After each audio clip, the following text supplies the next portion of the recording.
as long-term institutional investors seeking demonstrate measurable environment social outcomes. So together with those mechanisms, ensure that Telangana state attract more capital while building a growth model that is fair, resilient, and sustainable. Thank you. Thank you, Oka. Actually, we wanted to start the tone, and I think the first question you have answered very well. You spoke about clear vision, then you spoke about environmental sustainability, and together with all these important components, Telangana can access large amount of finance. Before we move to the second question, I'll request the Honorable Deputy Chief Minister for Finance, Planning, Energy to give his initial remarks so that we can move into the panel discussion more meaningfully. Thank you, sir. Yes.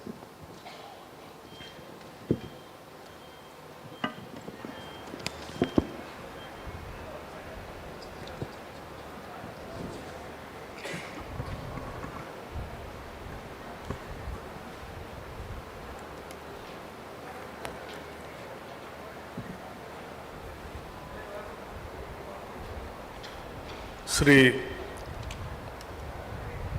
Sandeep Kumar Sultania Garu,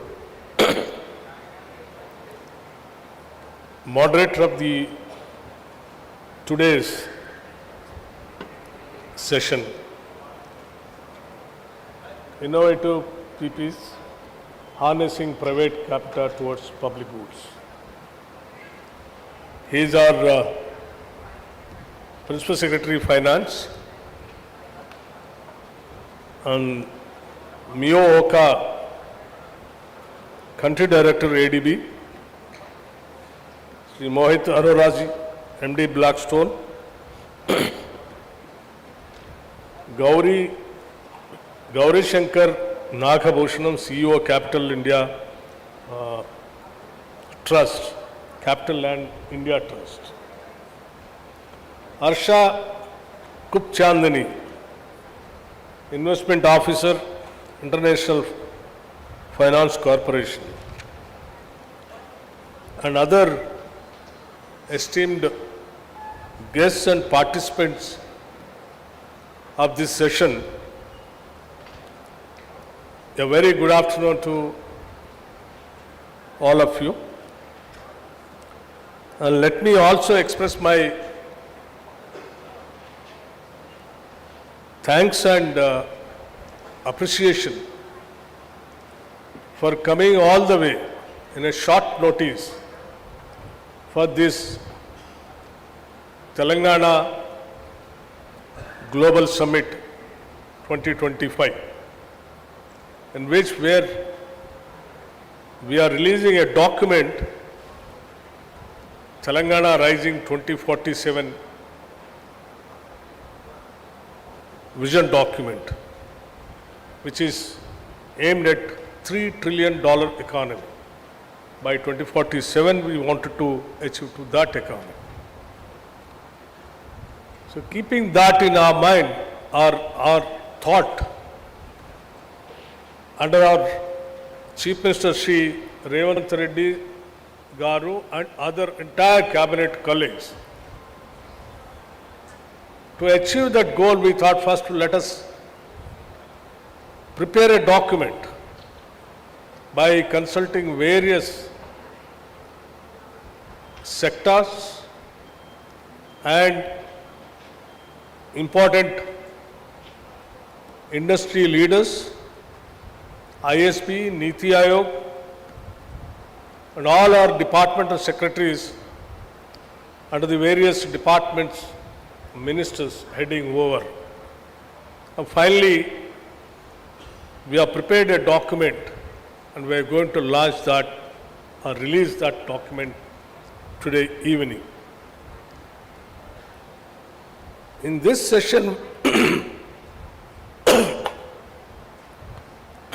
we have extended our invitation to all of the industry leaders, not only in this country, to the whole world also.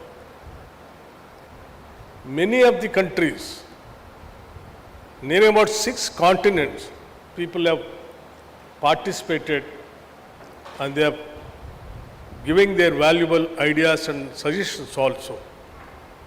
In the process, in this entire summit, simultaneously we are conducting nearing about 28 sessions like this to take their valuable suggestions and ideas for the growth of our state and our vision. Thank you very much for once again for coming all the way. Let me begin with a story close to our hearts. 2 decades ago, Hyderabad's skies buzzed with promise but choked on traffic. Enter the outer ring road, a visionary PPP, annuity model that private partners built in record time, easing congestion for millions and parking economic corridors that now pulse with pharma giants and tech hubs. That single project did not just move vehicles, it accelerated Telangana's destiny, proving PPs turn bold visions into thriving reality.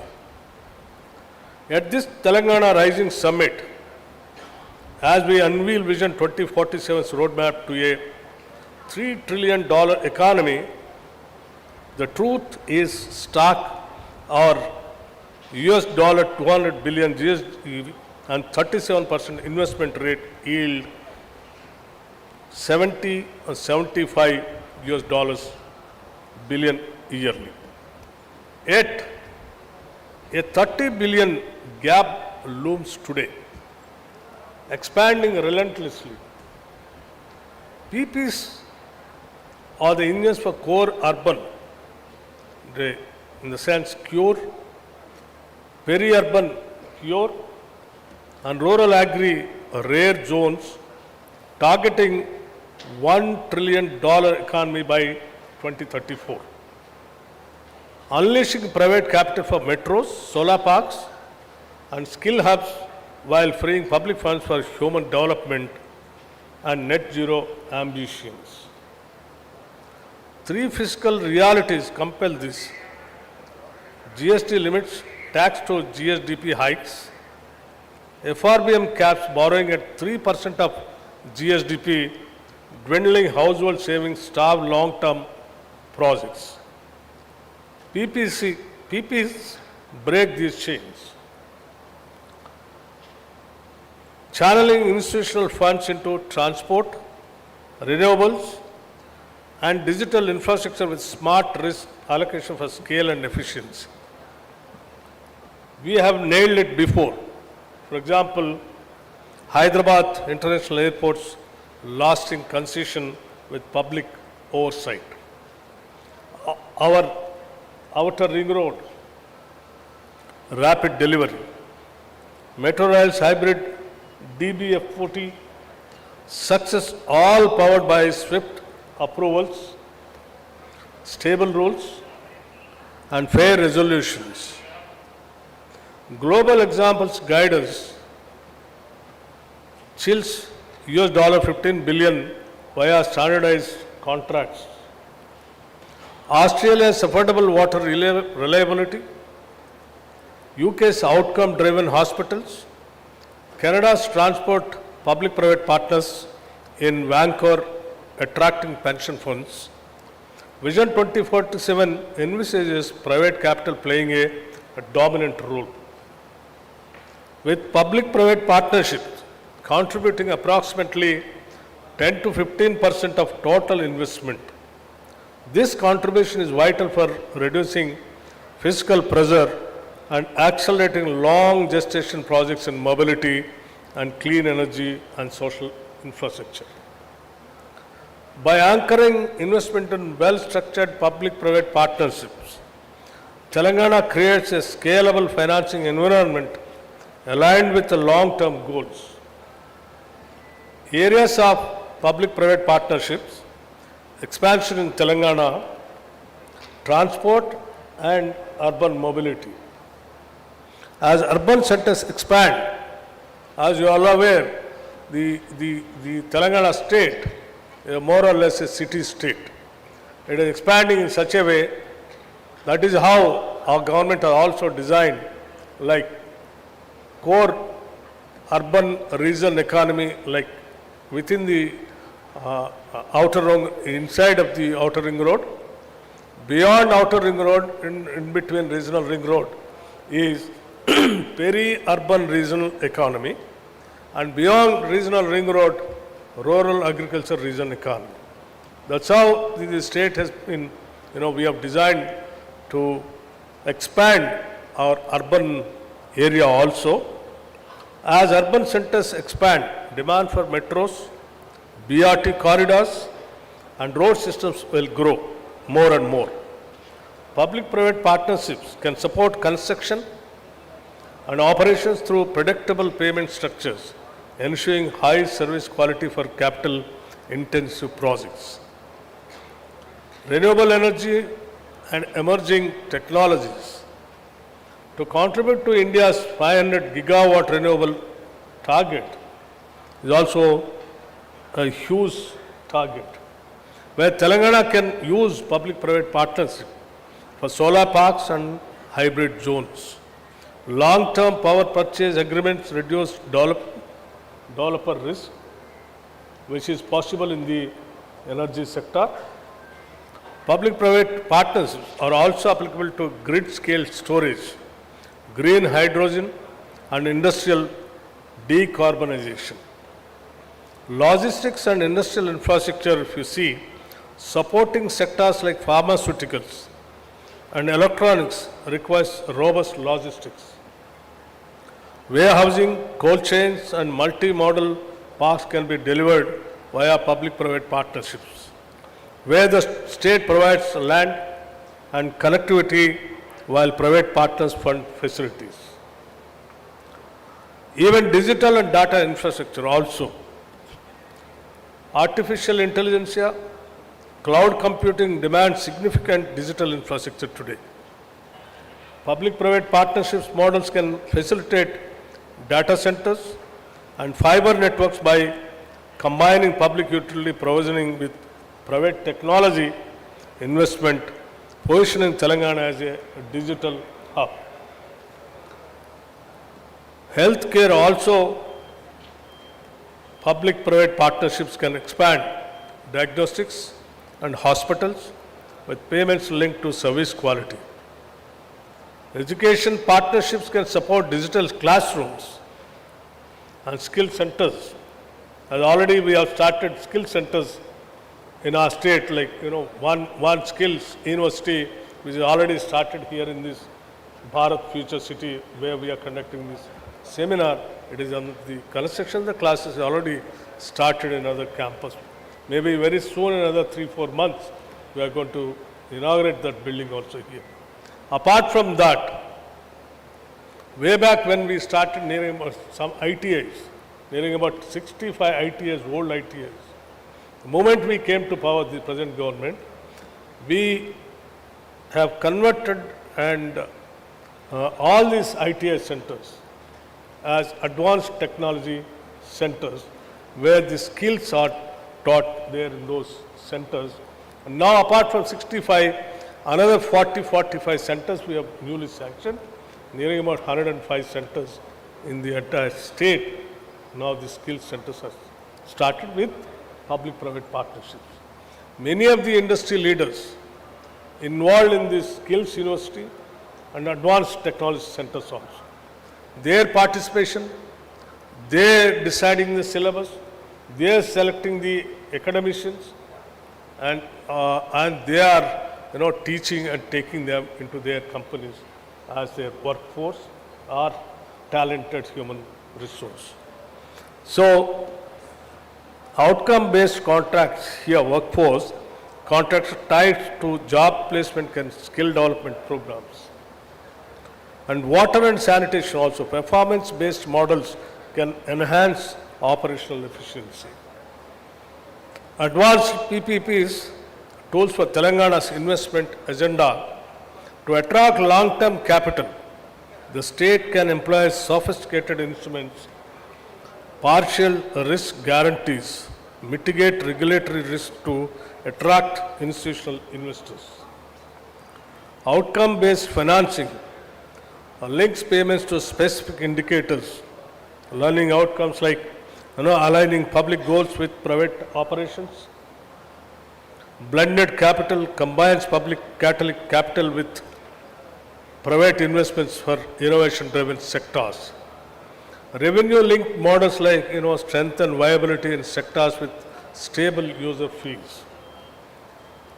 So these kinds of areas where all the public-private partnerships can be taken a serious partnership kind of a thing, and your core area where you can really concentrate and join with us in the Telangana Rise for the 2047 our vision of reaching our $3 trillion economy by 2047. So my request is to all the financial institutions like ADB, World Bank, or Blackstone, or any other, for example, the other friend is also here, like all your people can think about the Telangana. Telangana is the one state in this country which is attracting not only the states of this country, the whole world is looking towards Telangana. The kind of infrastructure what we have already given and what we are going to give to the state are going to be a biggest strength for the investors. And it is a heaven for the investors to come here and to take part in our rise. So I request all the financial institutions to study and take part. And today, after seeing our vision document, you will really, will get more thrilled to invest here in the state. And Telangana's $3 trillion ambition demands bridging a substantial investment gap that public resources alone cannot cover this dream. That is the reason we are making all the people to come here and invest here in the process of public-private partnerships, offer a practical, efficient solution to mobilize capital while maintaining fiscal prudence. Building on prior success, we will refine our public-private partnership architecture through high-quality preparation, transparent contracts, and realistic risk allocation. Used strategically, public-private partnerships will be instrumental in converting Telangana's development goals into concrete infrastructure and social outcomes. So I once again, I'll conclude, I'll not take much of your time, we are all waiting for your valuable suggestions also. My only request to all the participants, please go through our document which we are going to release. And wherever you find you want to invest and the state is ready to invite you, welcome you. And you all aware that Telangana's Atma is hospitality. Our hospitality is our philosophy. And whoever comes here to invest, and whoever joins with us in the rise of Telangana, we will treat them as our family members and we will embrace them and carry them along with us. Thank you very much.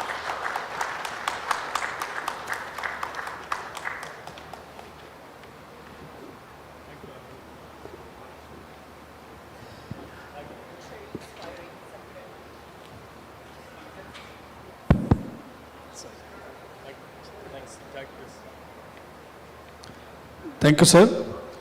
The Honorable Deputy Chief Minister has emphasized the importance of the PPP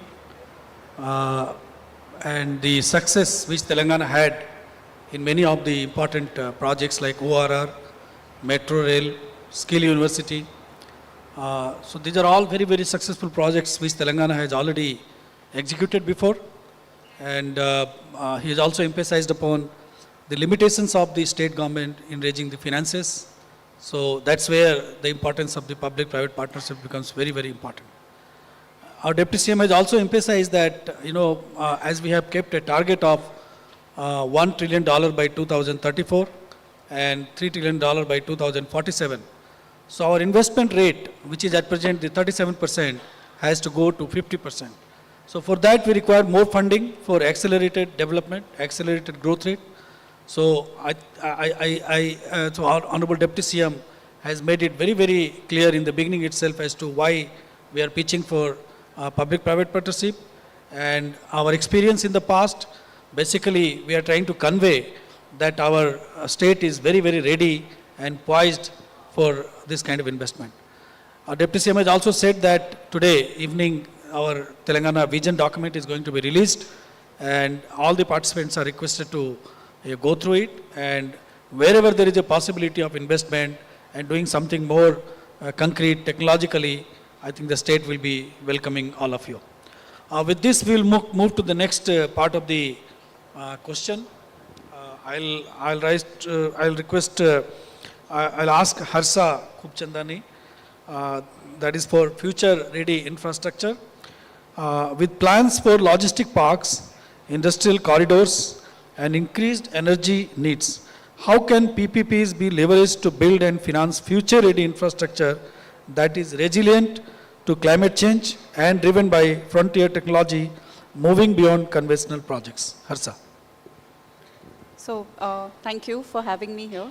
I think future ready means many things, and you rightfully pointed out. One is resilience to climate change, resilience to natural disasters, and the other is being prepared for technology upgradations. So we'll take the climate change first. I think it is a reality now that our temperatures are rising, climate patterns are changing, and when you are doing the due diligence and project preparation for logistics projects, for warehouses, for industrial corridors, you have to consider that the average temperature of the last 10 years is not going to be the temperature in the future. It is going to be much higher temperature, chances of flood might be higher, all those things need to go into your design of your project. So you have to be prepared for higher temperatures, you need to prepare your drainage design accordingly, you need to prepare your cold chain accordingly, you need to prepare the warehouse design in such a way that the temperature, when it is very high, also your products are fine. Same for industrial corridors, the road might crack at very high temperatures. These are all small examples of how the climate change is affecting our projects today. It means that the maintenance cost is higher for such projects. It means that the developer who took the risk of those projects before is now not making the profits that he thought he would. So all of these things need to be incorporated in the project stage, in the project design stage, and all projects that the government of Telangana is now considering on a PPP basis should take up a climate change assessment as part of the technical due diligence part. The other now is the technology readiness of our projects. Now, this is something that cannot be predicted today for a 30-year project. Chances are that for the next 10 years, you might still be able to predict technology, but beyond that, it is very difficult to. This requires your contracts to be flexible. It requires that the parties approach projects in the spirit of a partnership and not that, oh, technology is changed, you have to push the developer to change the technology. The technology also has a cost. So some flexibility and some understanding and consultation between parties is required at such stage, and the contract, the PPP contract, has to be designed to accommodate the excessive cost from better technology which might need to come in. These are just some examples, but the bottom line of what I'm trying to say is that a lot of the work has to be done at the preparation stage. Please prepare projects carefully, take the time for the due diligence, and then when you bring them to the market, the industry prefers certainty around projects and well-prepared projects. you, Harsha. I think you have touched a moot point of this climate, readiness, where it's very, very important that when we prepare the plan or prepare the DPR, it is very important that we keep the climate readiness in mind and future rising temperature in mind. And she also spoke about technology, readiness. As we all know, the technology is moving very, very fast, and the technology which is today may not be there after 10 years. It may be something else. So flexibility in the plan is also very, very important when we do the PPP, so that investor is very, very confident about it. So thank you, Harsha. And I will move to the next question. I request Mr. Gauri Sankar about green infrastructure. Given Telangana's focus on green energy, what innovative PPP models can be used to attract private capital for large-scale renewable energy projects and sustainable public transport systems while ensuring a viable return on investment for partners? Honorable Deputy Chief Minister Garu, Shri Sandeep Garu, fellow panelists and dear delegates, chala santosham ivala participate chese dantlo in this great event that is being organized at such a short notice. On the specific question of what models can be adopted, I think it's fairly simple. I mean, PPP projects evolved because these are largely very, very long-term projects. Some of them take 20, 30 years. Financial viability is quite challenging, and that's the reason why it was felt that a public and a private enterprise should jointly solve for it. Otherwise, each entity on its own would find it challenging. So in the most important question of green energy and more sustainability linked infrastructure, the models, even before we get into the models, I think the critical aspect that one has to address is how is the risk being quantified and how is the risk being mitigated. Because for any project to be deemed attractive for private capital, it has to be first bankable. For projects to be bankable, as all of us know, andaru home loans seesuntaru, it's how banks do their diligence and know what are all the questions they ask. So any project should first qualify the bankability aspect of it, and that means the risks have to be quite clearly quantified and the risks have to be quite clearly mitigated. That is the first step in the process of making any PPP project viable in that front. And the second thing is, Hyderabad and the state of Telangana is at the forefront of technology.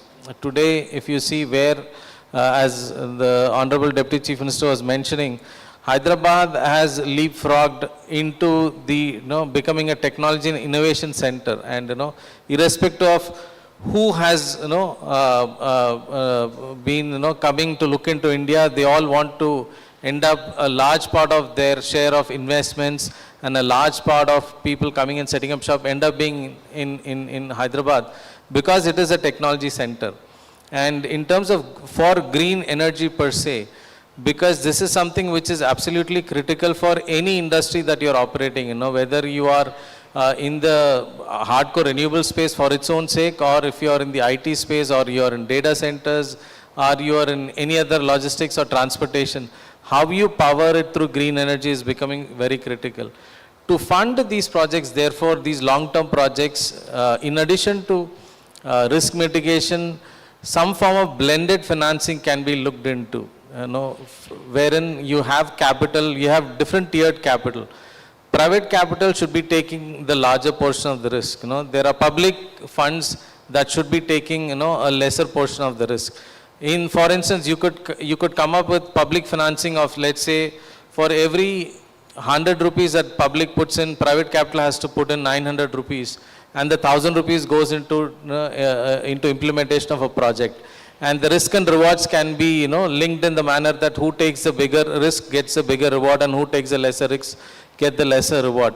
This sort of gives us more comfort that for private capital that there is someone else, the local communities through the government and through the public are actually underwriting the risks of the project and are serious about the execution and the completion of the project. So that is one community-based private partnership model, which I think can be seriously looked into. The other part is because this lends itself into sustainability, green energy. Sustainability linked loans, this has to be sort of, definitely be made part of the project. And the project also has to be broken up into enough pieces. The one other challenge we typically have in PPPs is that it's contractually very laborious. It's a long-term contract, and as Harsha was saying, it's you have many things change during the course of the contract, and usually this leads to a lot of wishful requirements sometimes coming up, and there is a long-term interest of the private capital and the government, but the contracts who are working on are interested in the short-term nature of their execution. So you need to have mechanisms wherein both of these can be bridged together, and sustainability linked loans which are measurable kind of ensures that there is incentive and there is cost optimization as well. So I would say these are three things that could be looked into for the state of Telangana if it wants to get into the green energy in much more seriousness. Thank you. I think you have spoken about the project to be bankable, to be successful, and the risk to be quantified, the risk to be mitigated. You also spoke about very, very important point of this blended financing, where 10% could be from the public exchequer and 90% could be from the private.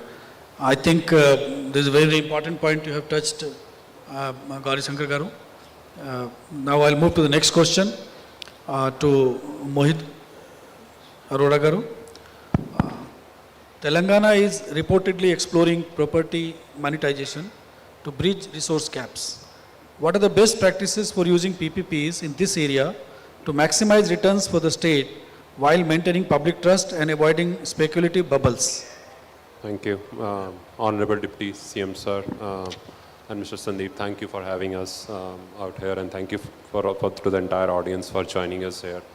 Sir, you pointed out rightfully that the PPP model is not essentially about maximizing the economic value. It has to be balanced with the social impact and how do you maximize the value for the general public. So that fine line that you have to tread, I think we have to be very, very mindful of where do you draw that line. And I think coming from a business community, I think we always think even from a PPP perspective as the way to do it most efficiently is just to see it as any other organization and streamline the entire decision making. Now, obviously there are certain key components of every PPP model, and you can have a playbook around this and then customize this to a specific project. So to focus on some of the critical parts, right? What could be the reserve price for the land, right? Now, it's important to have the right assessment of the fair value. As a government, you obviously don't want to fire sale anything, but at the same time, you don't want to discourage private participation. It's easier to get anchored to where the last bidding happened and adjust it for inflation, but markets change, the systems change, the priorities change, and hence every time we are trying to do a PPP, it's important to do a fair assessment and have a thought process around what the base price is going to be for this. I think the second aspect of this is exactly how do you monetize this land bank. Now there are various models. You can do an upfront sale, you can do a long-term lease, or you can do a mix and match. Again, it depends upon which asset, which market, and what are the priorities. In some of the city center projects, probably the private capital would be keen to front load their entire capex, but in some of the peripheral locations where you want to encourage them to come to, you might need to give them concessions where the lot of capex is not front loaded, but essentially in terms of the lease payments, it's given over time. I think the third critical component of any ideal public-private partnership, I would say, is how do you ensure that the execution contract is watertight and there is no speculative bidding?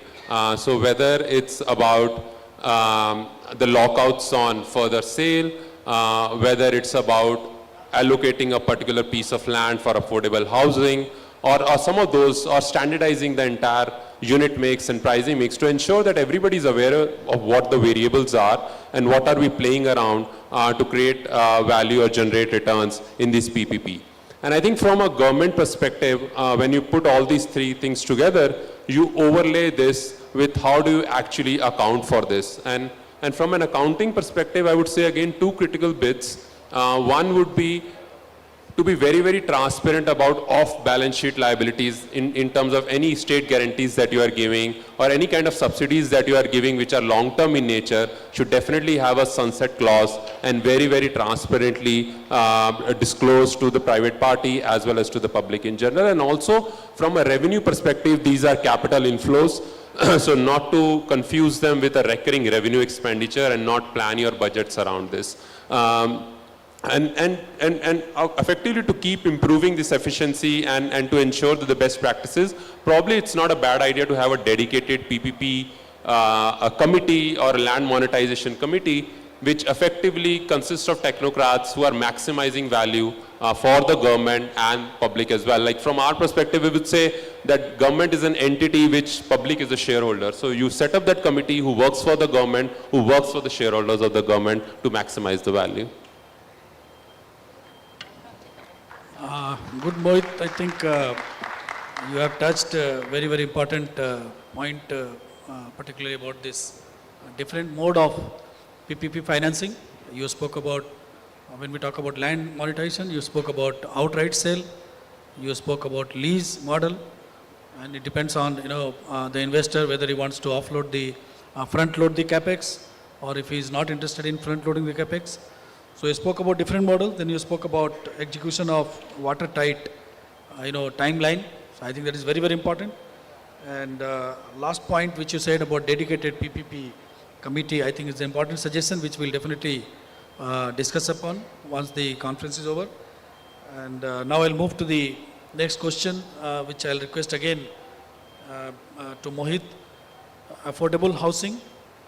How can PPP models be structured to accelerate the delivery of high quality, affordable housing, especially in fast growing urban centers like Hyderabad and second tier cities, ensuring this growth is inclusive and aligns with Vision 2047? Sure, sir. Sir, as Blackstone, affordable housing is very close to our heart. We do this in big way in some of the urban centers, including New York and London. Again, I think it's very critical, as you rightly pointed out, with a lot of immigration happening into some of these commercial centers and land prices and house prices going up. It's important that the affordable housing is focused, and it has to be focused through a PPP partnership to ensure that the housing remains affordable for the people who are coming into some of these urban centers for better opportunities. Again, coming from Mumbai, I would say, sir, there are various ways to structure this PPP. One is obviously cross-subsidy program that we see a lot in Mumbai, which is typically called a slum rehabilitation plan, or an SRA as we call it, where the government gives you the land. It might be encroached or otherwise freely available. The private party comes in, they have a little bit of a market units or a market apartments that are sold at market prices, and at the same time the profits from them actually goes ahead and compensates the affordable component of that development. So it's a mixed development with an affordable component and a market component, where the market component subsidizes that affordable component. So that's one way to look at it, which we are seeing in Mumbai being done big time.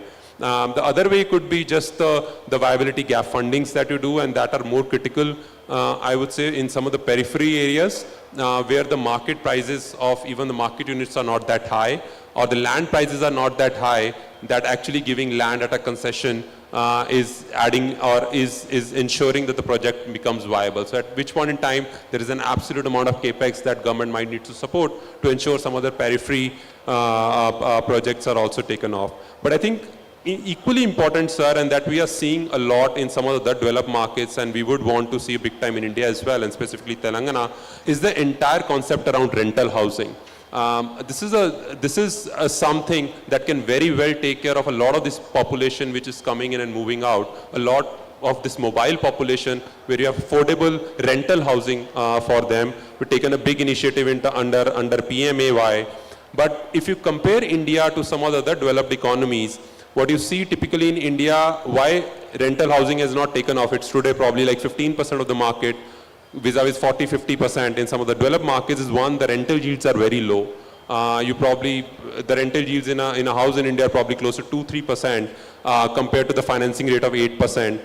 Vis-a-vis some of the markets like US and Europe, where the rental yields are close to 6 and the cost of financing is 5, right? So that's the delta where a lot of private parties are not able to come and actually support affordable housing. And despite these positive yields, a lot of government, like in US, sir, if you're building an affordable housing, you actually get construction cost linked tax credits. So essentially, if you're spending $100, you get that $100 back as tax incentives, which you can monetize over the next 10-15 years. And what these developers do is actually discount that cash flow upfront and secure capital from the private equity guys and reduce their overall cost. Right? In some other countries in Europe, including Germany, they essentially give 60% of the cost of construction as loans, which are at very marginal rates. They are backloaded in terms of principal repayment, and actually if you deliver ahead of the milestone, they waive off a part of the principal. So some of those concessionary terms and support from the government have led to affordable housing being a big proportion of overall housing in some of the developed markets, and we would want to see a lot of that coming in India and specifically in Telangana. Again, like any other private partnership and more so in affordable, I think the margins will be very, very thin. So it's important to ensure that in terms of the timelines and the cost, it's run very, very efficiently. So from government perspective, in the giving up the land, ensuring there are probably pre-approved building plans, standardized units, standardized prices, right? And a lot of clarity in around what is going to happen in terms of the policy initiatives over the next 3 to 5 years, I think will give a lot of confidence to the private parties to actually come up and share a little bit of this burden around the affordable housing. I think what Mohit has just raised about this rehabilitation plan, I think the Mumbai has a great example of Dharavi slum rehabilitation. So I think that's a good idea. Then you spoke about this viability gap funding. I think with the cost of land rising, the cost of housing also is rising very much in most of the urban parts of the country. So I think that's also a good idea. And you will be happy to note that our government is going for massive housing for poor people. Almost 20 lakh housing in next 4-5 years is the plan, and the cost of one housing is more than 5 lakh rupees. So that's going to be a big housing project. Almost 2.5 lakh to 3 lakh houses have been grounded. They are getting constructed. So housing is definitely a priority for the government, and we are also thinking of the middle class housing, and that's where the whole challenge is. So in that case, your rental housing scheme, which you said, I mean, you mean to say the government should construct houses and give it on rent, because in private sector it doesn't work out, because the rate of returns on rent is much lesser than the bank interest. So I think good ideas have been given by you. So we'll definitely discuss all those points, and appropriate decision the government will take in due course. Now my next question to Mr. Gauri Shankar again about the alignment of vision. How can the state ensure that individual PPP projects, which often have a 20 to 30 years lifespan, remain agile and aligned with the evolving priorities of the Telangana Rising 2047 vision, especially with the shifts in technology and climate goals? It's a very interesting question, and like I was mentioning before, one of the most critical risks that are there is the long-term nature of the PPP partnership that happens, but the world evolves, and of late the world is evolving much faster. The first step would ideally be to break up a long-term contract into multiple smaller contracts. There can be a core delivery that is required, and then there can be smaller packages that are around. And some of these smaller packages can then be, instead of giving out one tender and fixing one contract which tries to bind all the moving parts in one framework, and then which we'll struggle to unwind as things evolve, break up the contracts into multiple pieces so that each time as things evolve you have smaller packages to concentrate on. This helps in understanding the issue that is being addressed better at the early stage itself, And also when things start evolving, it is easier to address those on a piecemeal basis. And because it will be in multiple packages, you could involve multiple partners for each of these packages, which means that you are having better oversight and more participation into these contracts, and it gets vetted. The more diligence get done by multiple parties, the more risk assessment happens, and the more things that can go wrong and that can be done better is coming out in the upfront itself. And the second thing which one could look at is actually kind of reimagine how you measure performance itself. If I mean, let's take an example. Let's say the government wants to build a road, and the road building is required as a part of decongestion. There's a lot of congestion, and that is affecting public transport, and therefore you need a bigger road and a wider road. So the contract is going to say that, okay, we are going to lay a 10-kilometer road. Who is, and this is the timeline we wanted. These are the specifications. Who is the best party that can come and deliver this? Could we relook at it in a different manner as a performance-based, which is, I know it is simplistic, maybe difficult, but just for an example, instead of saying a 10-kilometer road, can the government say that I want a partner who is going to deliver me a solution of making people reach from point A to point B in 15 minutes? That distance is 10 kilometers, but that is the physical metric of it. What essentially people and the public need is, what is the time that they are going to take to commute? So if you actually look at what is being tendered out and what is the expectation, there is a divergence. I don't want to name the city, but I was in a city, I flew in from a city to Hyderabad. There the distance is very short, but the time to travel is humongously long. So in one way, the government may be meeting its requirement by tendering it 10 kilometers, but if it's going to take you 2 hours to travel, it defeats the purpose. So can the government look at performance-based measures when they sort of look at these PPP contracts, so that they are much more agile? With that you bring in, when you pose that problem set to professionals, they are going to come up with solutions which may not have been thought through initially itself. And the third thing I would say is that in most cases, the preparatory work that is required is a lot more, which gets underestimated. When a PPP project is envisaged, it is an idea, but it requires a lot of technical assessment and a lot of due diligence, which requires a lot of funding. So I would recommend that the government actually look at setting up some fund, allocate a fund which actually looks at diligencing the projects much more rigorously, and so that when those contracts are coming to the market, they can be easily understood and they can be easily sort of tendered, and participants can look at it. It does cost a little bit upfront, but it saves a lot of time value of money for the government.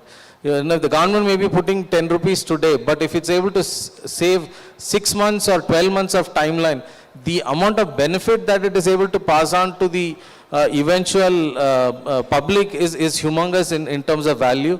And the last point I would like to say is that, please do bring in the private participants ahead of time.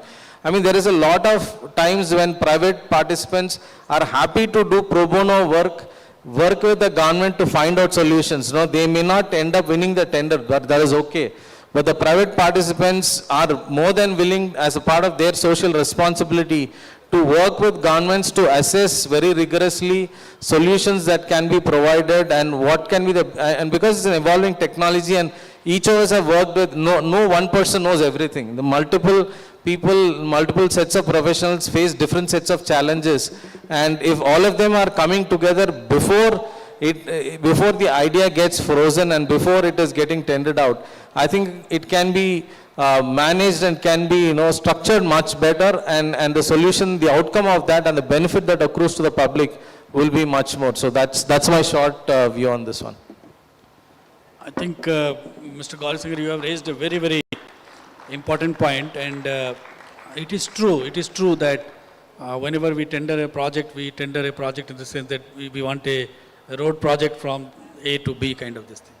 But this is the first time we are hearing that we should talk about outcome-based projects. Like we want to travel from, let us say, Gachibowli to, let us say, Tukkuguda or this Bharat Future City. How much time it should take and accordingly projects should be designed. That's what you are basically trying to convey. I think it's very, very important point for all the policy makers to understand this, and I think this point will carry on from here. And second point which you told about this, this preparatory work which basically goes before the, PPP projects. So you were basically suggesting some funds to be earmarked for this purpose so that, the many of the agencies can use the being faced by the government. And that's what are the 2 points which you raised. Now my next question will go to Miyoka again, regarding the social sector.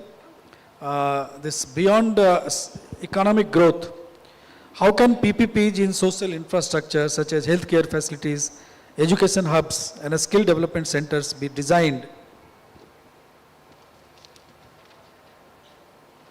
to improve human capital and social equity, key pillars of the Telangana Rising 2047 vision?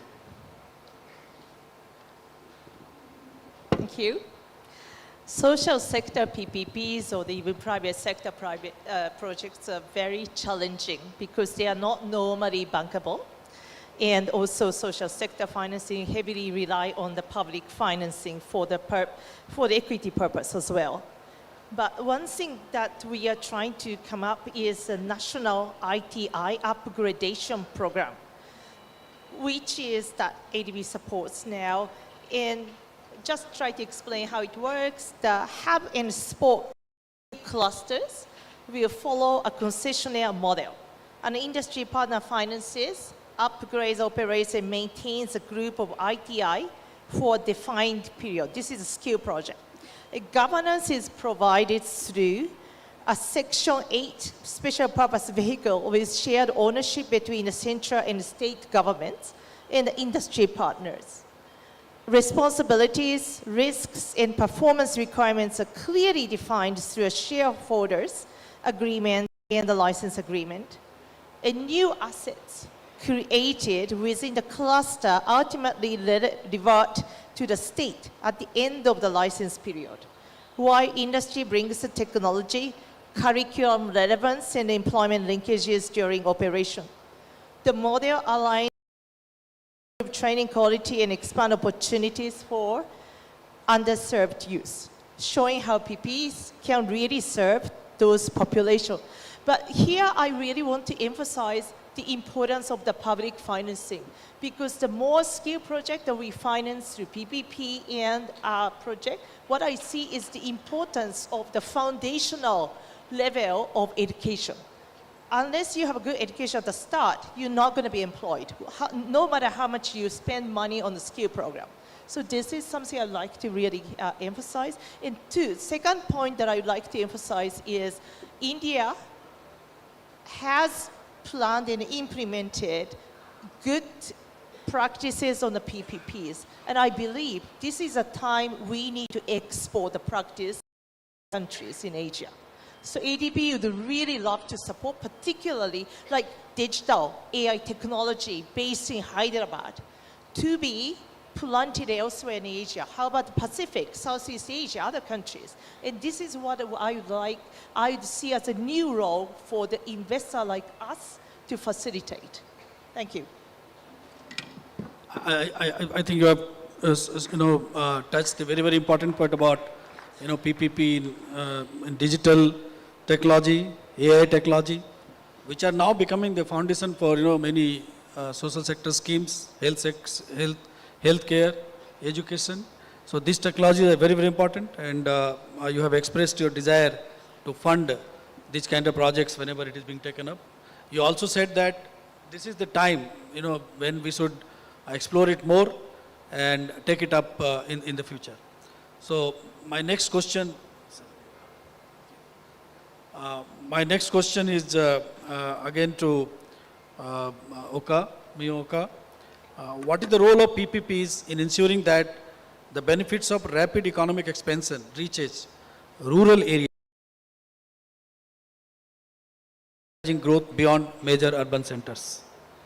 Right, basically two areas, particularly in the area of rural development. One is maintaining, operationalizing and maintaining O&M of the facility of irrigation facilities and so forth. That's the one, we have a role for the PPP. And second is in terms of agribusiness.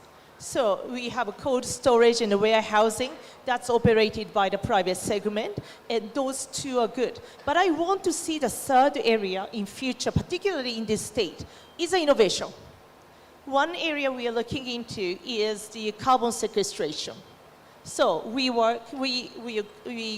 encourage farmers to adopt the good practice of doing the farming, and we will do the trade on the carbon, and they get more money financing out of it. And many companies inside, outside India are interested. I understand in terms of agriculture, the framework is ready. So this kind of innovation is ready to go, and we like to start from the progressive state like here, carbon sequestration. Thank you. Thank you. I think to bridge the gap between rural and urban, as we are discussing, you are talking about innovation, use of technology, agribusiness, cold storage, and for that use PPP finance, so that more and more projects come in the farther area, and then accordingly they establish the growth. Now I'll request my next question to Mr. Gauri Sankar about innovative financing. That is, traditional financing has limitations, as we all know. What role can green bonds, blended finance, and other innovative financial instruments play in funding the massive pipeline of green infrastructure and social sector projects envisaged in our Telangana Vision 2047? Yeah, I think I've touched upon some of these in my previous points, so I'll keep it very short. Definitely, you need to minimize, because these are PPP which are benefiting the public. We need to be very watchful about the total cost of execution of these projects, and the return expectations of the participants have to be in line with the risks that they are taking. Because these are PPP projects and they are long gestation projects, it is not sustainable. These are not 18% IRR projects for sure. So therefore, how we finance these projects in the most optimal manner plays a very critical role in the success of these projects and the viability of these projects. So sustainability linked loans play a vital role today, because definitely you have large multilateral organizations, some of them on the stage here sharing the dais, and other institutions and other environmental sustainability linked funds that are there are definitely willing to fund at a lower cost of debt when it is sustainability linked, and those that are very measurable, and third parties can come and measure and attest to the success of those. So therefore, projects have to mandatorily put in place conditions that there has to be a portion of sustainability linked loans when it comes to PPP projects. The other part, which is the blended financing part, definitely there are going to be it's not a straightforward simple process how PPPs evolve. There are going to be challenges, and the viability of some of these projects, particularly they are in rural areas or in suburban areas, are not meant or not likely to attract private capital, because private capital typically wants to go to places where there is already action. So if you want to attract a lot of private capital to areas where there is no action, existing action taking place, then somebody has to step in there and kind of give the comfort that there is skin in the game for another party in there if things don't go according to plan. And that's where blended finance comes in place. So developmental institutions, multilateral institutions, it's in their mandate to provide some of this support in the interim. Therefore, that has to be utilized in terms of a blended financing model, wherein private capital comes in with its share, but you have multilateral organizations stepping in to provide a subsidized funding as well, and these two can then be forming a sort of, it's not just blended, it's also hybrid in a way. Therefore, you can attract private capital to areas where it is currently not so attractive. I would say these are the two parts which mainly would help us in terms of bridging the financing gap that is there and trying to innovate. The other thing which is still, it's an evolving situation, is the tokenization of credit. Today you have blockchain technologies which are evolving. You have quite a bit of innovation on the blockchain technology. So if we are able to tokenize some of these risks that are there and the rewards that come with it, you can have a lot more participation from the public. So there is a community involvement in the projects as well, and they share a reward, and they share a part of the risk as well. So tokenization is something which should be looked into in the future as well. Oh, thank you, Mr. Gauri Shankar. I think you have touched very important points about this blended financing, which we had discussed earlier also. Now I'll go to the last question, which I'll request Harsha to answer is, how can PPPs be structured to minimize reliance on government guarantees or viability gap funding, ensuring projects are commercially viable on their own merits and do not create hidden debt for future generations? So, I think government guarantee should anyway be the last resort for any PPP project. No developer actually wants to invoke a government guarantee. You know, it's a big process, etc. But what every PPP developer wants is for their payments to be certain. It should be performance linked, but it should be certain that payments will come. And there are many, many instruments which can be utilized for this before you reach a government guarantee. A government guarantee should be only for very strategic, very specific projects. Some of these instruments are an escrow account, ring-fence payments from the public, a letter of credit which should be invoked if the payments don't come. And all of these can be done at the project authority level itself. They don't even need to be escalated to a state department level. So a government guarantee is absolutely, it may be required in some very specific cases, but in most cases, if the project is prepared well, if the government has if the project authority has a good idea of what kind of revenues the project could expect, the payment security can be structured around the project preparation. A government guarantee should not be used for projects unless they are very strategic or very, very high capex projects. Now coming to a VGF, again, if the project is prepared well, the government the project authority should have a good idea of how much VGF is required. And within the market, it may go 5 or 10% up or down, but essentially, if the government has a good idea of the project economics, there should not be too much difference. And the government can prepare and budget for that well if the project is prepared properly. On the government, I think if there is all these mechanisms are used, it is good fiscal discipline for the government also, and all off-balance sheet kind of commitments can be avoided. I think you have touched a very important point, where which are the sectors where we think of government guarantee, very, very strategic projects.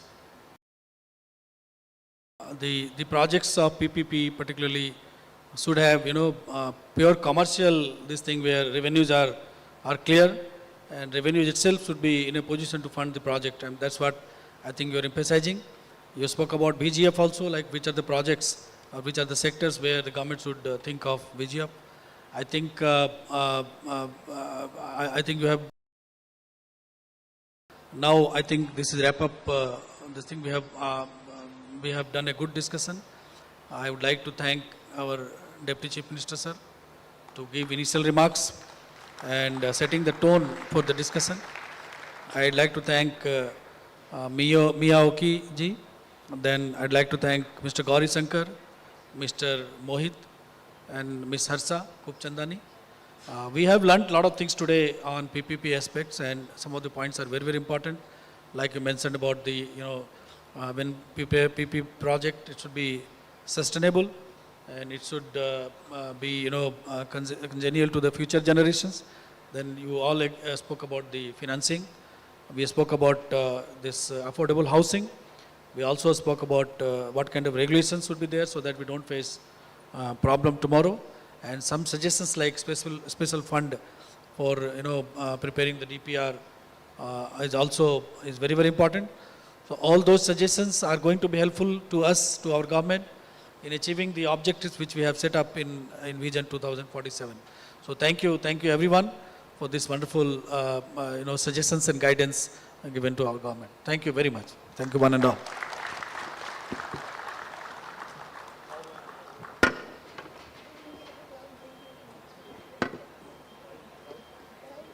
Ladies and gentlemen, hearty, give a big round of applause, hearty applause for the amazing panelists, all the dignitaries on the dais, and for the wonderful initiative.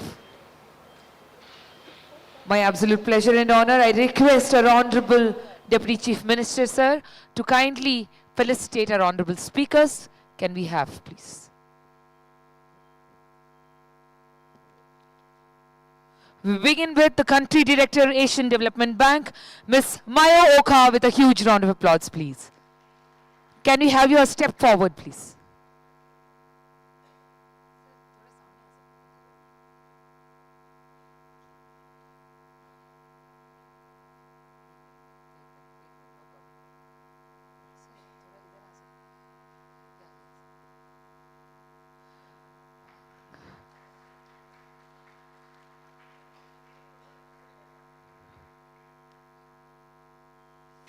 Ladies and gentlemen, Indian CEO Capital and India Trust Shri Gauri Shankar Nagabhushanam.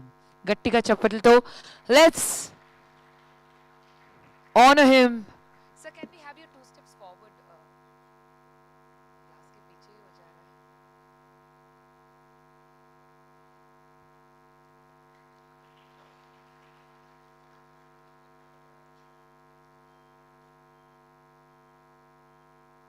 Then we have the Managing Director, Blackstone Real Estate India, Shri Mohit Arora.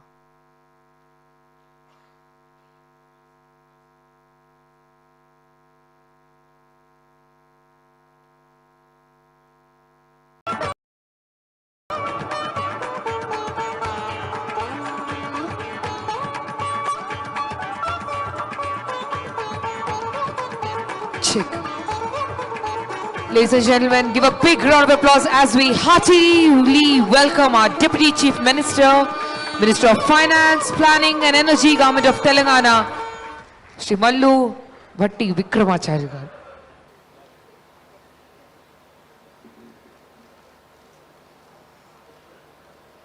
Thank you so much.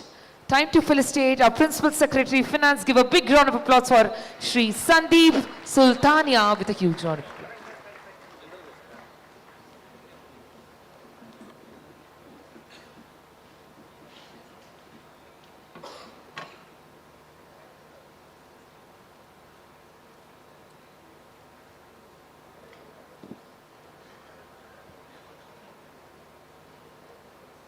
దిగ్విజయంగా ఈ రెండో session కూడా పూర్తి చేసుకున్నాం hall number 4 లో on the second day of Telangana summit. Give a big round of applause for the amazing initiative. We are an integral part of the rising Telangana 2047. I request all of you to kindly stay back. Kindly stay back. We have something for you.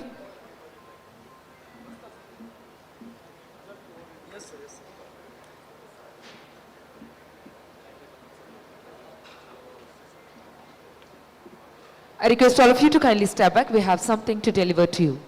Thank you. We thank our Honorable Minister of Finance, our Deputy Chief Minister, for his valuable presence and valuable keynotes. Request everyone to kindly stay back. We have something to give you.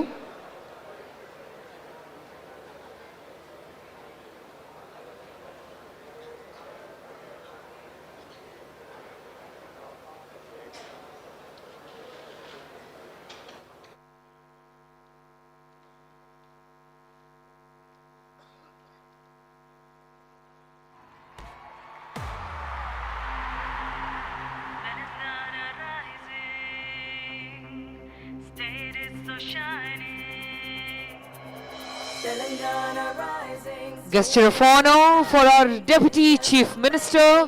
Ladies and gentlemen,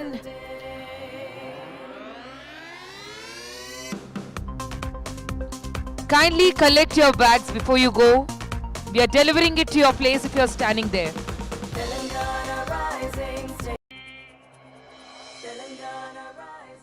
Gesture of honor for our Deputy Chief Minister. Ladies and gentlemen,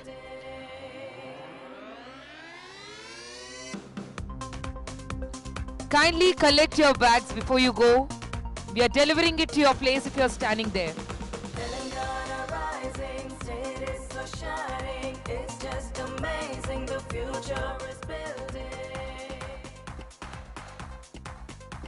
It's prospering, it's promising, got everything, it's flourishing.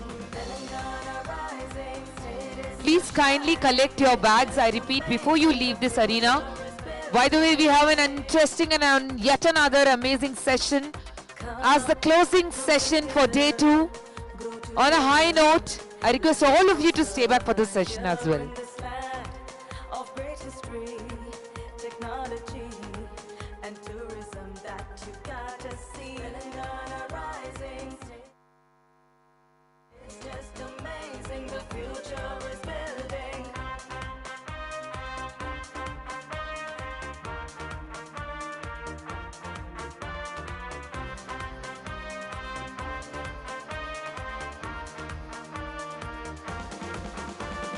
See the unity, diversity in the city. Here we welcome the world where dreams unfold. Let's all uphold every life and soul. Ladies and gentlemen, I request all of you to stay back. One for the next session and also kindly collect your bags. Thank you.